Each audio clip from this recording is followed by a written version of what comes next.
Good evening and welcome to The Journey Home. I'm Marcus Grodi, your host for this program. I'm excited about tonight's program. Christopher Reibold is our guest, otherwise known as the Saint Story Guy. I'll find out more about that in a moment. He's a revert, former agnostic.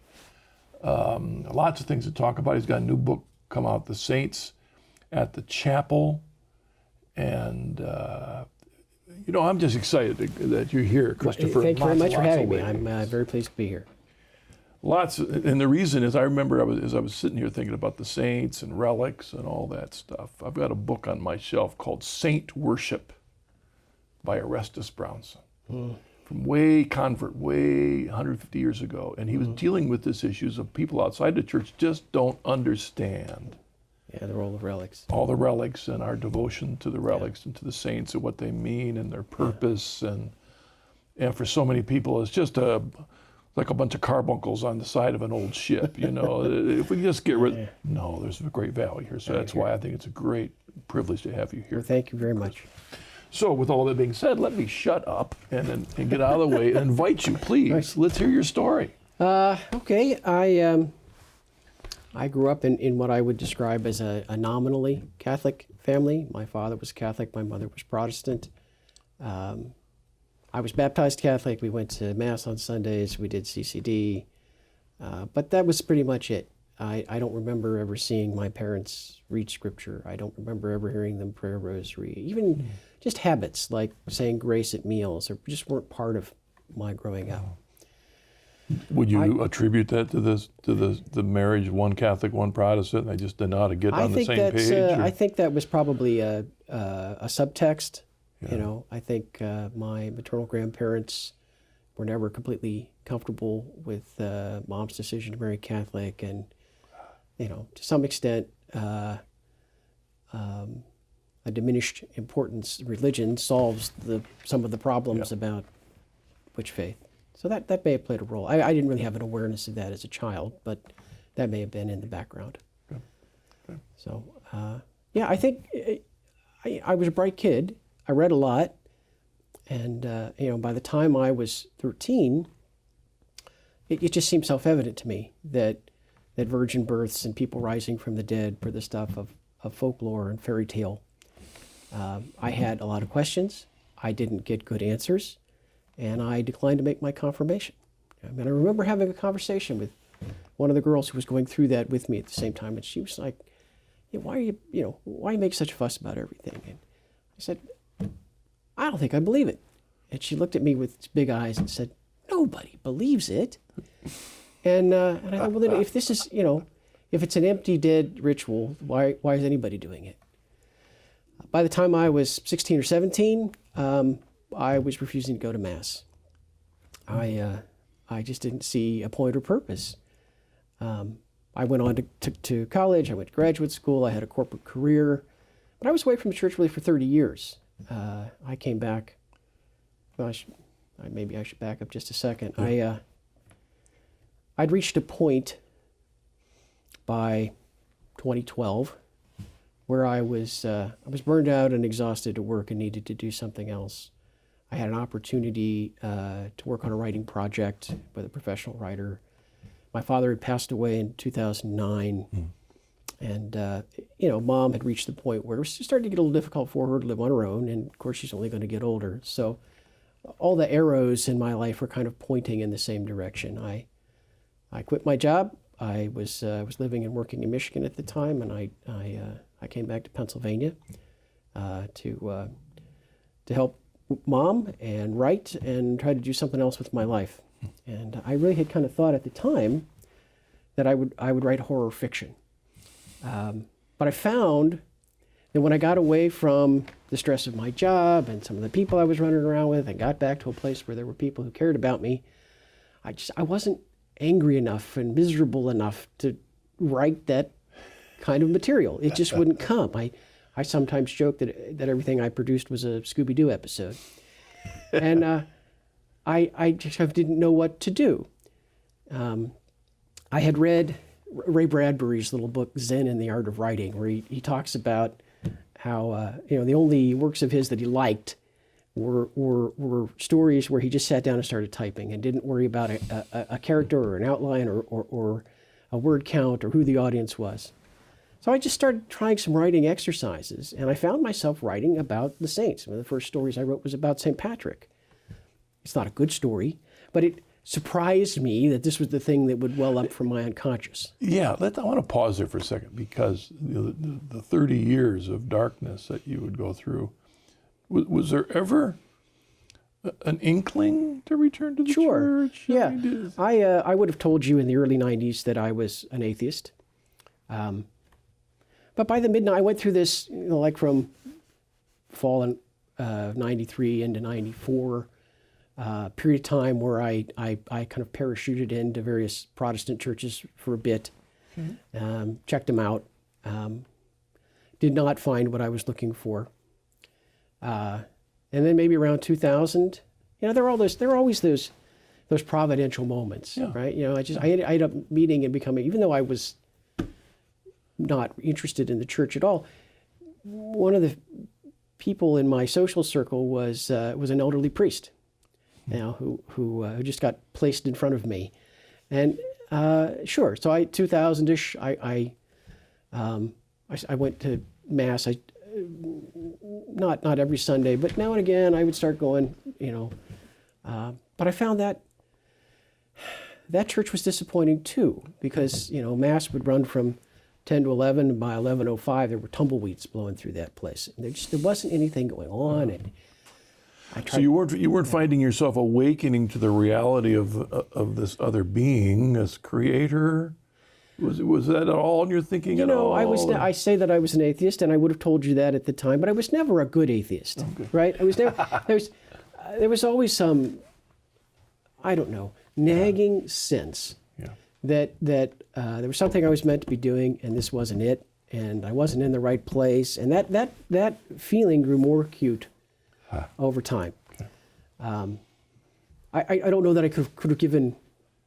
Put words to it at the time, but it was always there, and and so I did check out some Protestant churches, and I did go back to the Catholic Church for a bit without worrying about things like confirmation, just showing up at Mass now and again. See, it has the scent of that poet's Hound of Heaven kind of thing in your life. That there it is, and you can't put your finger on it, but seeds that were planted. Of course, you were baptized, so there was a number of graces there, awakening, and what it is. Because it's like out of the blue, I can't write horror, and I'm going to write about the saints. It's like, whoa, why did you make this jump? Well, I mean, it did seem kind of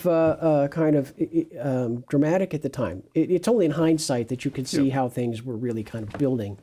I looked at my bookshelf at one point, and I had quite a library of books on the saints. And I had a kind of blind spot about it, right? I read The Wisdom of the Desert, or I read Saints Behaving Badly, I had no conscious awareness that I had actually built a library of books. They'd always been there. They'd always been part of my reading. And they're really kind of the thing that, I don't know, the tether, the turning point, the elastic band that snaps back. Finding myself writing about the saints, discovering that I had done a lot more reading about the saints than I had realized, was a big part of what caused me to say, I think I'm going to go to Mass next Sunday. And I went, whatever it was, I don't know, March or April of 2013 that would have been, and I kept going.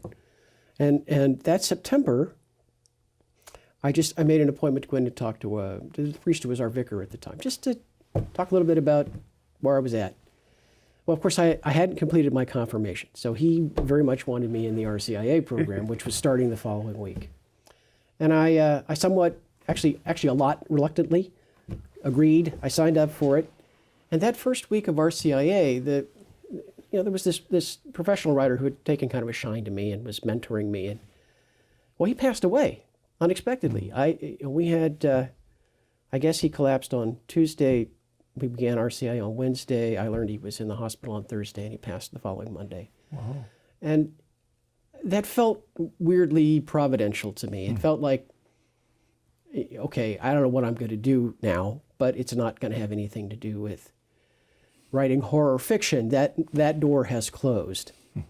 So I used that time, from October of 2013 to Easter of 2014 when I was confirmed, to just write whatever wanted to come. And I found by the time I got to the end of RCIA that I'd amassed a little collection of stories. And you know whether you're old enough to remember this. Paul Harvey used to do this radio segment called The Rest of the Story. Exactly. These little sketches where he would, he describe some dramatic event in the life of a famous person. He'd tell you at the end who he was talking about, right? And I kind of took that as my model, my format. Everything was short. Everything was heavy on description. And I would tell you at the end who the saint was that I was talking about. And I had all this stuff, and I think people would like this if they heard it. What can I do? And so I started reaching out to Catholic radio stations who weren't interested, and I started reaching out to publishers who weren't interested. And finally, a friend of mine, actually my catechist from RCIA, so shout out to Rebecca Pettigrew, suggested that I call a local bar and ask to use the Oktoberfest room. So I did, and there was silence. I don't get the impression that that's a question they get asked very often, but they eventually let me use it to tell stories about saints. And I sent out a few emails, and we got 33 people showed up. And it was rough, and it was the first time I'd ever tried anything like that, but you could see how it could work. And you could see that there was a level of interest. And so really for the last 6 years, I've been researching and writing the saints. I do some writing. I'm a contributing writer and reader for WAOB Audio Theater, which is out of Latrobe. I write for parish magazines. I do that kind of thing. But I'm principally an old-fashioned live storyteller. I'm right out of 1870, pre-radio, early vaudeville kind of stuff. And I tell the stories in this kind of Paul Harvey format. And I'll throw in a little bit of trivia, a joke if I can think of it, maybe a little personal witness, a little commentary about why I think why I think the story matters. And that's my shtick. That's what I do. Our guest is Christopher Reibold. So we're going to talk about the saints later.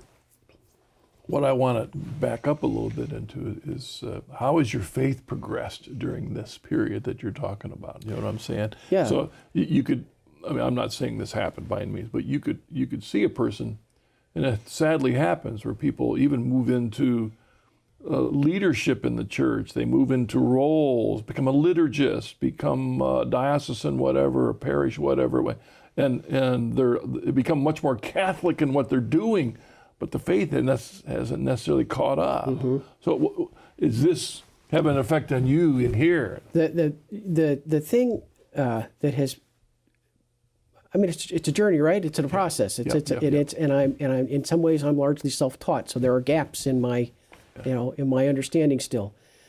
But the big breakthrough for me, and the thing that really brought me back to God, but brought me back to the Catholic Church, was seeing connections between things. I don't want to get sort of too far off topic, but I remember, I think it's in Robert Barron's Catholicism series. I remember flipping through the channels one time, and that was on. He was talking about how when we approach Scripture, we should always, go back to the original language and take the time to ask who the original audience was and what would that audience have understood by it, so that we don't lose the context. And then I don't remember where I next read this, but the story of creation is a poem. If you go back and look at it in the original Hebrew, it has rhyme, it has meter.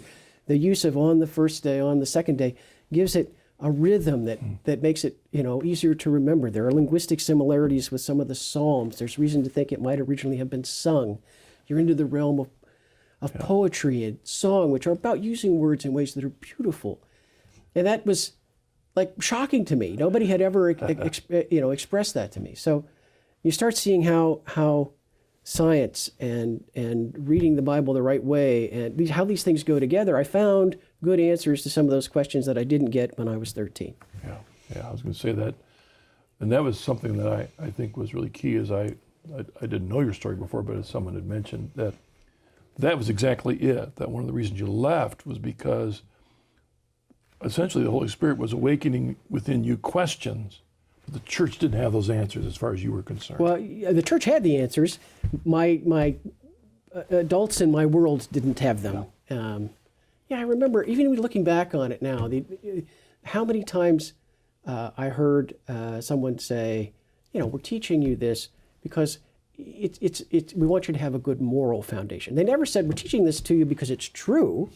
That doesn't seem to have been a consideration or something that they even believe themselves. I mean, I don't want to worry too much about what was in somebody's head decades ago, but nobody looked down and said, looked at me and said, look, you're right. These stories on their face are fantastic, but you need to look at the witnesses and the sources. You need to think about how they, subjects are interrelated. You need to think about. I mean, I was watching Neil deGrasse Tyson, one of his popular science documentaries, and he was talking about dark energy and dark matter, and how we know based on how objects behave that 95% of the universe is invisible to us. And I'm hearing the Nicene Creed in the back of my head, creator of all things visible and invisible. And, that kind of, for me, people's roots are different, but for me, that started pulling things together in a way one of the things I really love about Catholicism is it's a kind of presents you with a holistic worldview. But to the story of creation. I mean, we would talk about the mystery of creation and how we can look at it through different lenses as opposed to it's this or it's this. And that's the point that I discovered too, that often outside the church you get caught in this either or dichotomy. Right. Where in the church we recognize the beauty of the both and so often. Right. Faith and reason. Mm-hmm. And there are areas where they kind of rub against each other. Well, that's where the beauty and the mystery and the excitement is, where we understand how to fit those together.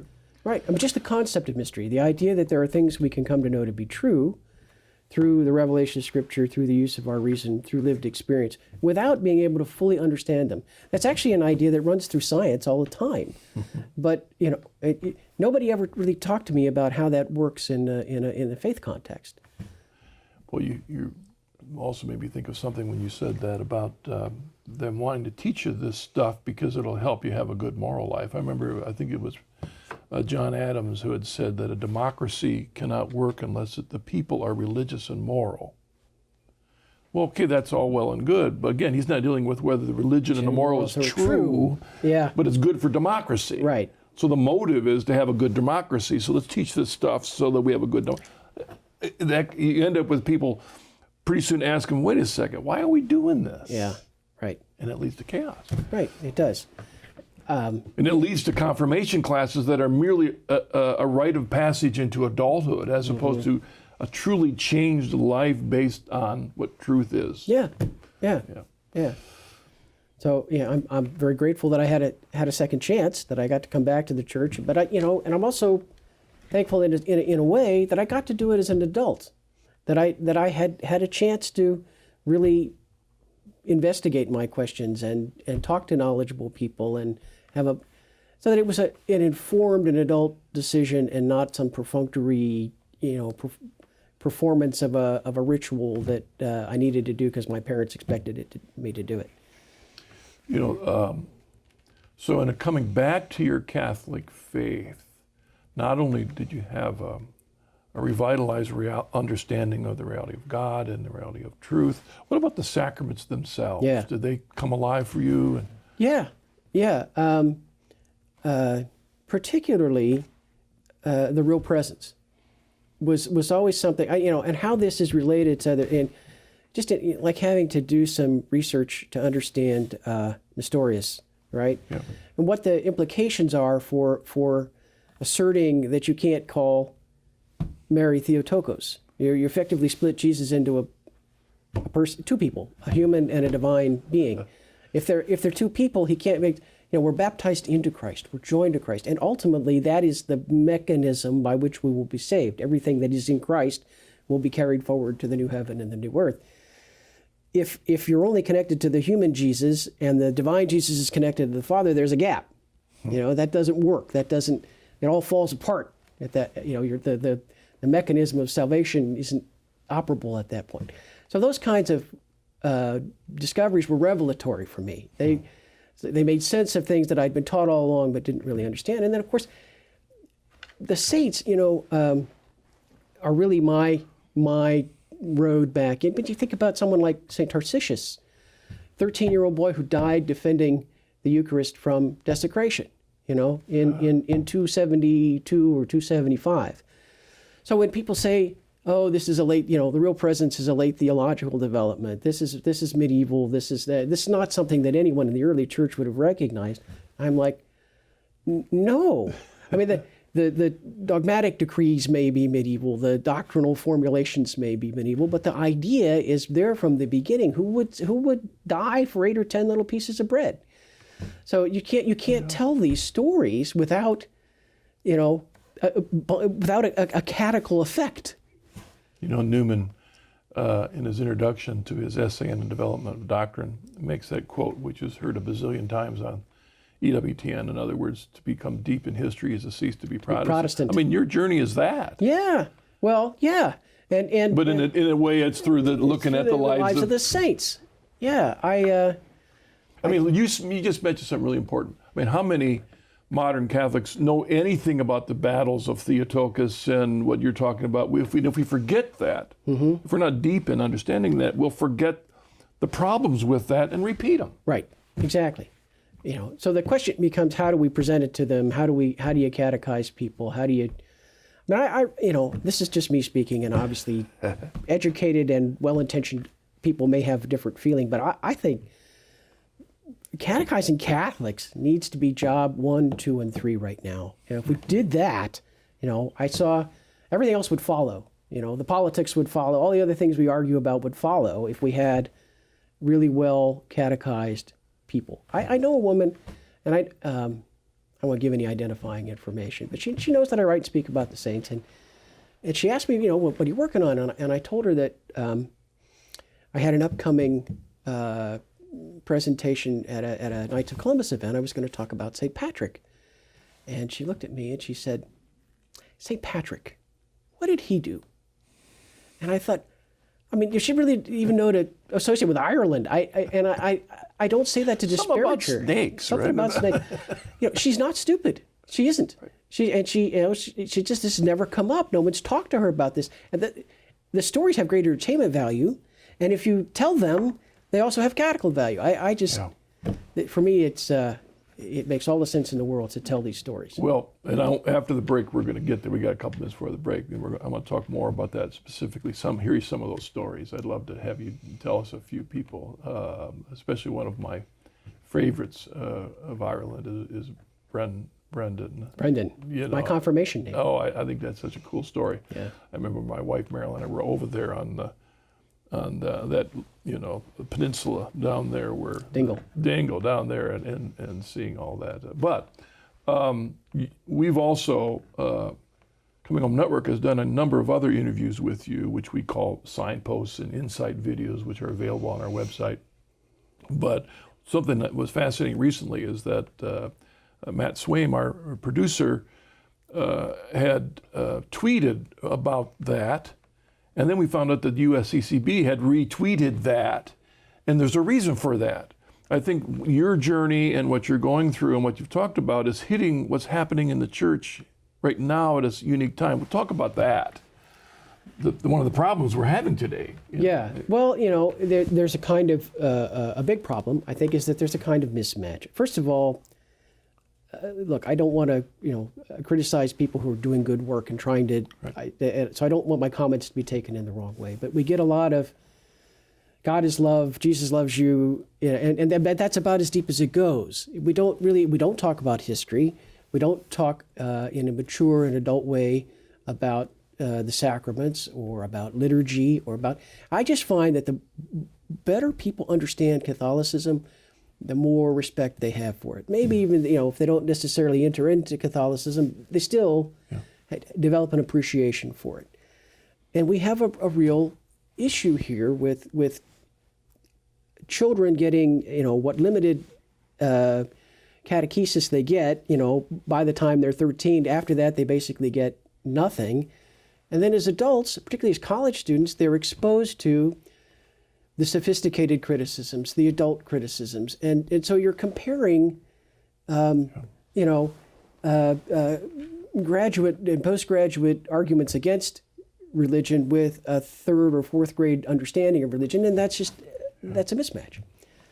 So we have this huge increase of what they call nuns, right, of people of all ages out there, but particularly younger folk that really are no affiliation whatsoever. Yeah. And it's exploded over the last 30, 40 years to a very concerning part. And the bishops recently at their meeting were very, in fact, any of you go online, I think you can find Bishop Barron's talk about that, which I guess was quite profound. But I didn't get to hear it yet, but I've read the content of it, and it's something that is increasing, is, if you will, a sign of the times. Yeah. A sign of the times. Yeah. And what you're kind of saying is that there's a number of ways to address that. Catechesis, but stories. Stories. We're very blessed in the Catholic world to have good scholars, good apologists. But those people, as important as they are writing dozens of books every year that millions of people are not reading, and we need something kind of at the front end. I'm not Flair O'Connor. I'm not Walker Percy, right? On a good day, I'm Rod Serling, and so I tried to do that. And I'm a pop culture guy, and I want to entertain people. And if I pique somebody's interest, if I start a conversation, if the thing I do prompts somebody to go read one of Scott Hahn's books, that's a success. Yeah. Because it's one big team, right? And we all have different parts to play on that team. Yeah. Some of us, I'm not, but there are people who are quarterbacks, and then the rest of us are. Some of us are just carry the bucket of, of the dirty towels that they've thrown off their face. Before we take a break, I do want to mention your new book, The Saints at the Chapel: Thrilling Tales of History's Holiest Heroes. And we'll talk more directly about this when we come back after the break. All right. And I just want to remind the audience, I've mentioned it before, chnetwork.org is our website. As I mentioned, on our website are things we're calling signposts and insight videos, which are shorter interviews we do with men and women who either come into the church or come back to the church, lots of conversion stories. And on that website, you can hear some of the very issues that we're talking about here, particularly stories. The beauty of stories, not only do they entertain, but they're rememberable so that we can repeat them and pass them on. So we'll talk more about that when we come back after the break. See you then.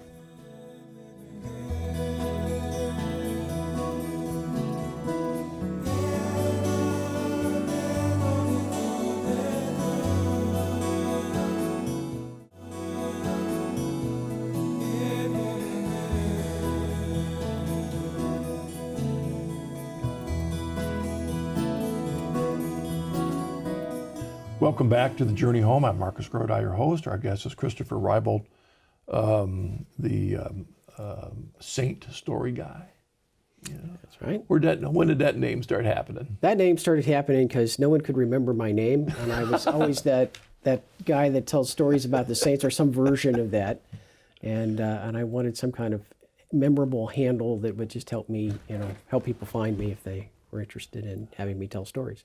I bet your mom and others are like that handle better than the horror thriller guy. Yeah, the horror thriller guy. Yeah. I mean, that in itself it explains the journey, the conversion, from horror thriller guy to the saint guy. Before we get into talk about the saint, well, it leads into that connection. But I had you discuss how sacraments had come alive for you from where you were and where you come to. What about the Mass itself? Yeah. I mean, talk about that. I mean, it's interesting with the backdrop of the increase of young people abandoning the faith, the increase of young people having no affiliation. But there you were. You went to Mass. You were baptized. You went to Mass. You attended Mass. But for some reason, it didn't answer those questions. Is it now? How do you see Mass now and the value? Of course, I love the Mass. And I love things that like church architecture, subjects that I would never have thought that I would have an interest in, but how those things kind of come together, or the artwork, or the presence of relics. And I mentioned that my education is still unfolding. Yep. So So that's probably liturgy, and some of that is probably an area where I still have more learning to do than in other areas. But I don't know how to say it except that it's beautiful. And that was something that was, when I'd visit Protestant church and they got the full IMAX screen, movie theater screen behind the altar, or there's a rock band playing, or what. I had all kinds of experiences in Protestant, but it wasn't. It didn't have that that element of beauty that I think is present in the Mass. And of course, in order for it to fully come alive, you have to understand that the Mass is heaven on earth. You have to understand, the connection between. You have to understand that the angels are present and escorting the host. You have to. I just think as a child, I didn't get any of that. It was just, an hour taken out of my day on Sundays, and even coming back, even when there was that sense that I need, I want to be here. I don't know that I really could have articulated why. But I think, the theology of it is one thing, but it just, to strip it all down, it's beautiful. Yeah. This past Sunday, I went and visited a church called Holy Family in Columbus, Ohio, and saw a couple of good converts there. They have to be visiting. And actually I went to the really early morning Latin Mass there in Columbus.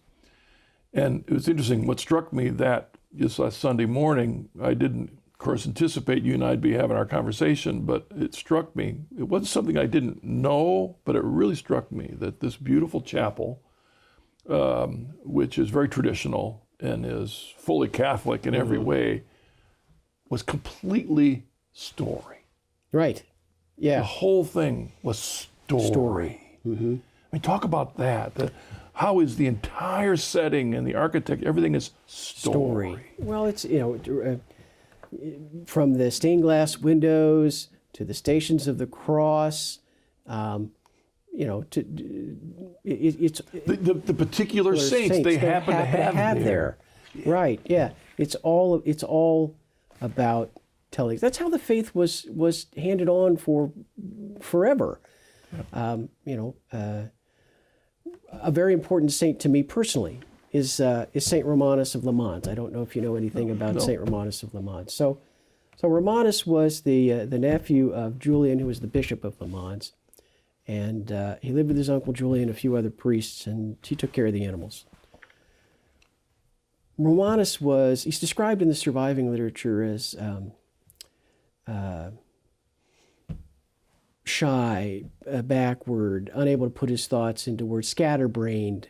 And for a time, he was very happy taking care of the animals. And then his uncle Julian ordained him and sent him to preach in the little waterfront towns along the Garonne River estuary. So here comes Romanus, who is supremely ill-suited to be a street preacher. And he walks into these, at the time, these are beautiful French cities today that are tourist destinations and playgrounds for the rich, but they were busy Roman ports in the 4th century, right? This is the bar scene from Star Wars. And here goes Romanus to talk to people about Jesus. Boy, you can imagine how well that went. But he just kept getting up and coming back and getting up and coming back and getting up. And when combined with his sincerity, his authenticity, all of the things that made him so ill-suited to be a preacher, his social awkwardness, his speech difficulty, they all became the things that ended up endearing him to people. They became the very reason that people came to like him. He became a very popular figure along the waterfront towns, and he converted perhaps as many as 40,000 people. He remains, to this day, one of the most successful evangelists in the history of the church. When I had this idea to try to tell some of my stories live, I thought, that's a good idea, but I'm not the one to do it, right? I need somebody who's tall and good looking and has some, gravitas and stage presence. And And I need to partner with somebody. I can do the writing, I can do the research, but nobody wants to hear me tell a story. And that was at that point in my life that I came across the story of Romanus. And Romanus' story reminds us that God will find ways to use our brokenness, that even the things we think of as limitations are really gifts when they're properly employed. And so I was like, okay, all right, I guess I got to give it a try. So, anyway, maybe that wasn't the segue you were looking for, but again, the power of story. And I have found, coming from my background, it took me a while to kind of wrap my head around relics and statues and even like the Infant of Prague was one of the hardest ones for me to understand given my background, but it helped me understand that the reason the Infant of Prague is important because that was a particular story of a particular culture of people. Catholic Church is all these cultures that bring their stories together. Right. They do. And just to talk briefly about relics. I mean, the thing I always want people to understand about relics is how far back into Judaism this really goes. From Abraham buying the cave to bury his family in I think it's Genesis 23, to as the Israelites are fleeing Egypt, Moses commands the Hebrew people to gather up the bones of Joseph, and they carry the bones with them for 40 years until they enter into the Promised Land. To the dead man who's restored to life when he's touched by the bones of Elisha. Even the role that holy people played. I mean, a really good example of this that I think is often just sort of read over is Jeremiah 31, where as the Jewish people are being led off into captivity in Babylon, a voice is heard in Ramah, Rachel weeping for her children, for they are no more. And then the Lord responds, and he says, "Stop your tears. Your cry has been heard. Your children will one day return to their land." That's easy to read over, but at that point in the biblical narrative, Rachel's been dead for centuries. But she's aware of and concerned about what's happening to her descendants. And she cries out to God, and God answers her. He doesn't make this promise because the Jewish people deserve it, or even because they've asked for it. He makes it as a promise to Rachel, because Rachel has expressed this concern about the fate of her descendants. Wow. So they have this, idea of holy people who intercede for us. Jews have prayed at Rachel's tomb for 3,000 years.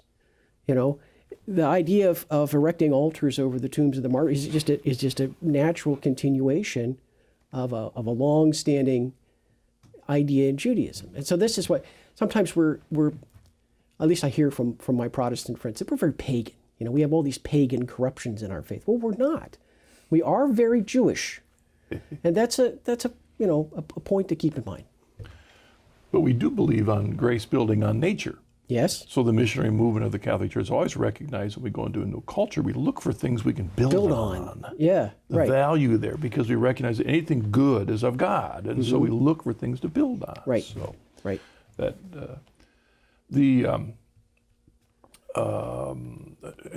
talk about earlier. You talked about a saint that kind of points out that God uses all kinds of folk. I want to ask you about some favorite saints, but I want to ask, I don't want to try and stump you with a saint, maybe it wasn't one you focused on, but one of the saints that I've found in my life to have great meaning is Benedict Joseph Labre. Are you familiar with him? Have you done much on him? I have not. Okay, I won't talk a lot about that, but he is the saint of people with mental struggles and that.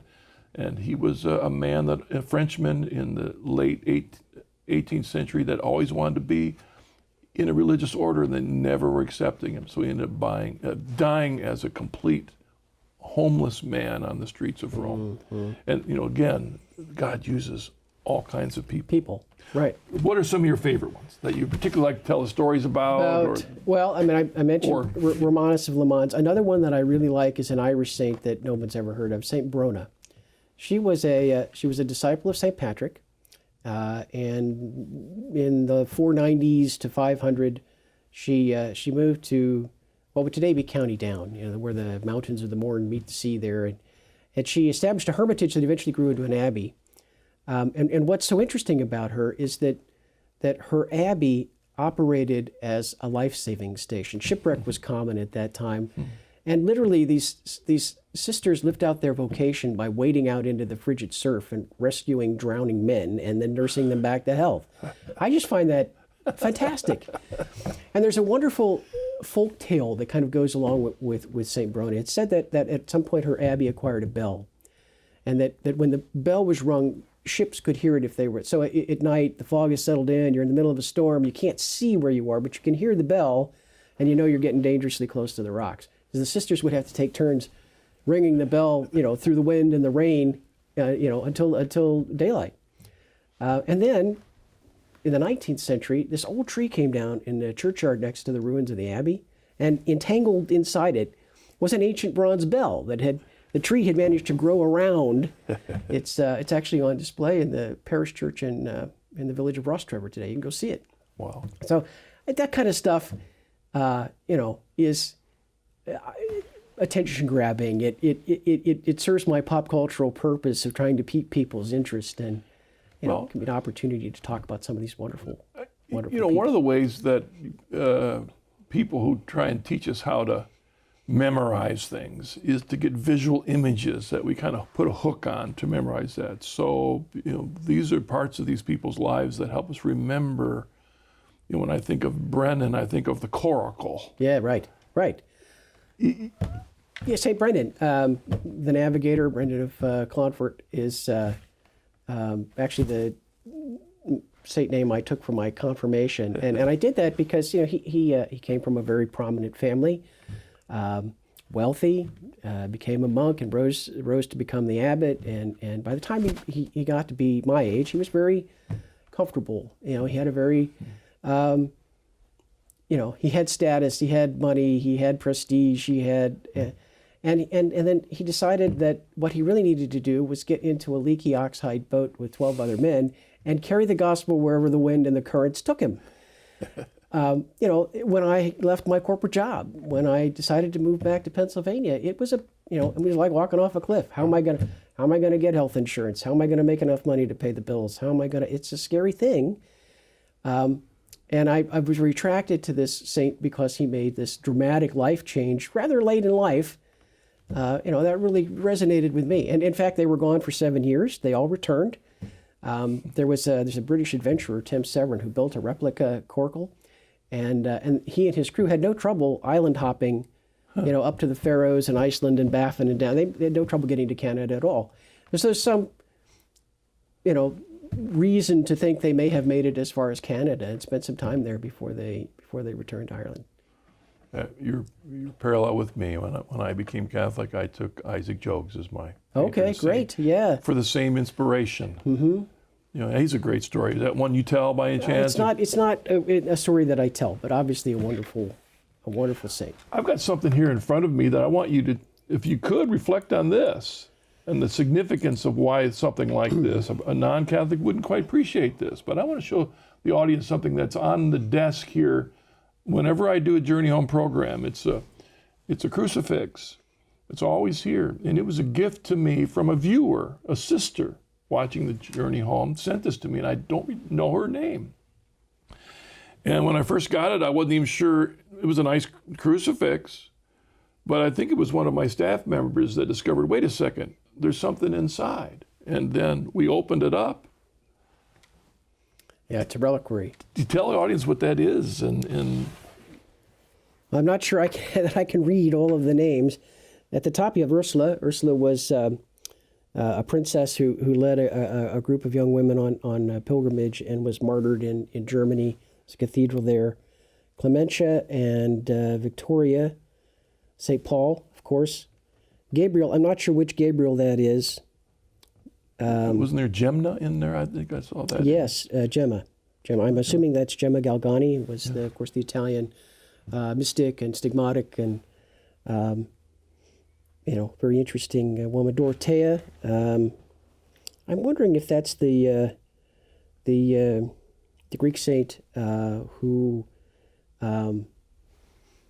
was mocked by the attorney on the way to her execution, and he told her to send some roses from her husband's garden, and then after her death, a young boy showed up at his door with a basket of apples out of season and roses. And I'm thinking that's who that probably is. But from your work, explain to the audience the significance of that in your hand. Yeah. Well, the relics, we're called to give honor to people to whom honor is due. Keeping relics is one way of doing that. We keep relics and put them in these kinds of containers as a way of making a powerful statement about our belief in the communion of saints. Yeah. For us, these people are not dead and gone. They are more alive than we are. They are alive in Christ. They're aware of and concerned about what's happening in the world. We read about the great cloud of witnesses in the letter to Hebrews. We read about the 24 elders gathering up the prayers of the faithful in Revelation. That's these people are our there are role models, yes, but they're much more than that. There are intercessors. There are spiritual big brothers and sisters. Their job is to help us get to heaven, and having this kind of devotional object. Also, I guess I would just put it in very personal terms.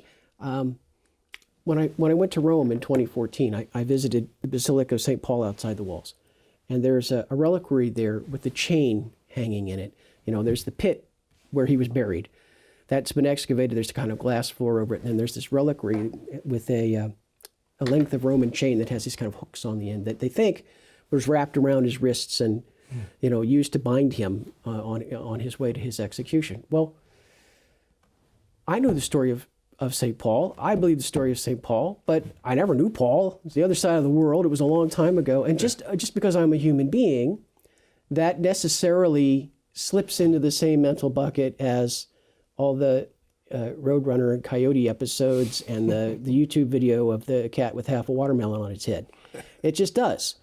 But when you see that length of chain, it hits you. It all becomes real. It's powerful. It's emotional. It's moving. It's humbling. And I think it's in those kind of moments that we're most disposed to grace. And, relics perform that function. Relics are, it makes perfect sense to me that miracles occur in the presence of relics. What about the Catholic tradition of blessing ourselves with a relic? Well, yeah, I understand that only in terms of asking, is analogous to asking the saint to pray for you. Yeah. Okay, two more things I want to make sure we get in here. I want you to talk about this chapel and your book. Okay, so St. Anthony's Chapel is in the Troy Hill neighborhood of Pittsburgh. It was built initially in 1883 by a Belgian priest, Father Mullinger, very wealthy individual. Actually had trained as a physician before he became a priest. He was a medical doctor. He had a passionate interest in relics. He had amassed a large collection.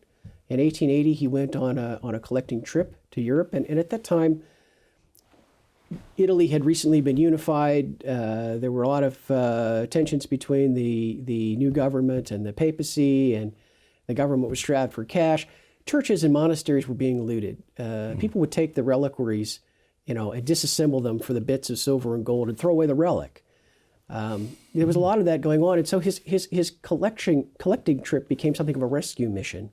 And in fact, the chapel has kind of served that function ever since, of being a secondary repository of relics to make sure there's, anything ever happens where the primary relics are kept, there's always something that survives. They have relics on display there today from more than 5,000 saints. It's the largest collection of relics outside of Rome. Wow. It's a treasure. It's a wonderful thing that, if you ever have an opportunity to visit, to spend time in the presence of all these saints.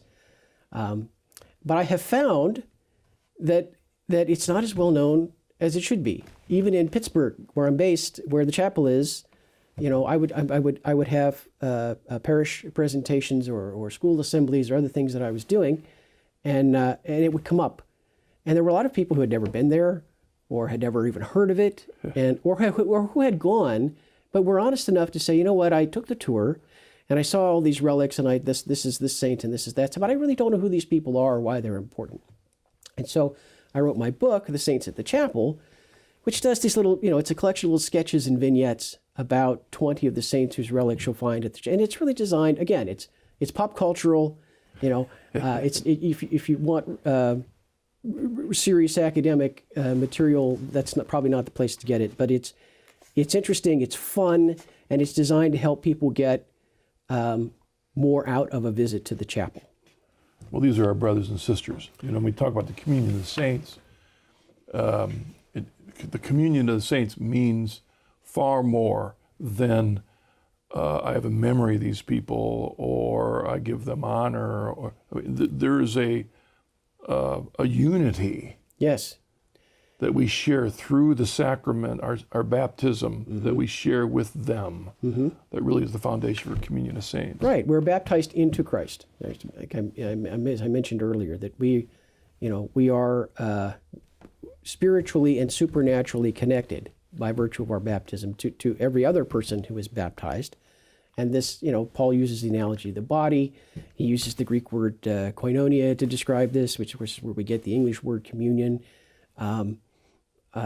Today we might use a different analogy. We might talk about a network, for example. But it's this network of persons is what we mean by the communion of saints. And we can exchange spiritual goods. It's the existence of this network that allows, your prayers to benefit me and my fasting to benefit you. I don't do that much fasting, so you may be on your own. But you understand my point. That we are connected in this way, that when one suffers, all suffer, when one rejoices, all rejoice. We don't read that in a purely symbolic way or metaphorical way in the Catholic Church. We're talking about a real supernatural bond that exists between ourselves and our brothers and sisters in heaven. Got a couple minutes left. I want to back up a bit. One of the reasons that Mother Angelica asked me to host this program, it was her idea for the program, was that there are a lot of Catholics who bemoan the fact that their children have left the church, their siblings have left the church. And Mother Angelica hoped that by them hearing the stories, not just of converts, if you will, but of reverts, people that have come back, that would give them hope. Hey, if he can come back, right, then maybe my son Bill or my daughter. Right. Talk to them a little bit. Maybe first question, what can they do to keep their children from leaving in the first place? In the first place. Well, that gets back to my comments about the importance of catechesis. The more people know about Catholicism, the more favorably disposed they are to it.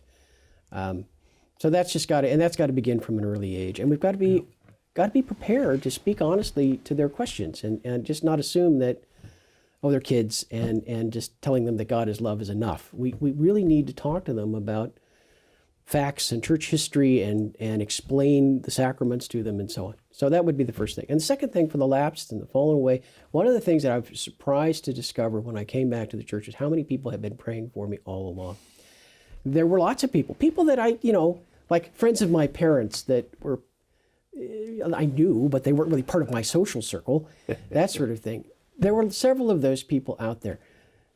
St. Monica, of course, is a wonderful example of that. And so absolutely avail yourself of prayer. Make use of prayer.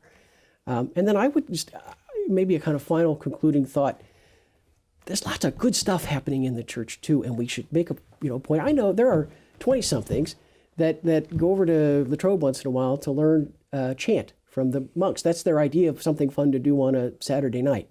There's all kinds of exciting things. I travel around telling my stories. I meet wonderful people who are doing all kinds of interesting and fun and innovative things.